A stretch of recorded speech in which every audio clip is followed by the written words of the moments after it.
ഇപ്പൊ ശരിയായി.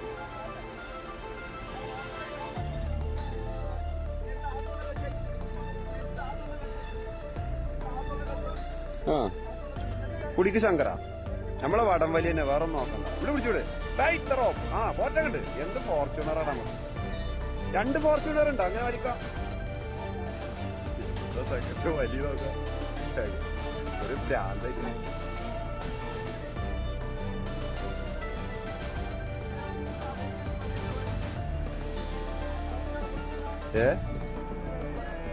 ഏതാ ശാക്തർ ശങ്കറിന്റെ അമരക്കാരാട്ടോ. ഇങ്ങോട്ട് പോരെ എന്ത് ഇവിടെ വെച്ചു ഇതട്ടെ ഞങ്ങളെ ശങ്കരൻകുട്ടി. എങ്ങനെയുണ്ട് നമ്മളെ ശങ്കരൻകുട്ടി? ഇതൊക്കെയാണ് ഞങ്ങളെ തിരുവേപ്രാന അഹങ്കാരം എന്നൊക്കെ പറയുന്നത്. ഇതൊക്കെയാണ് നമ്മള്. ആ ഇവിടെ എല്ലാത്തിനും പറ്റിയ ആൾക്കാരുണ്ട്. ഇത് തിരുവേഗപ്പുറം ഡ്രൈവറൊക്കെ എടുത്തു.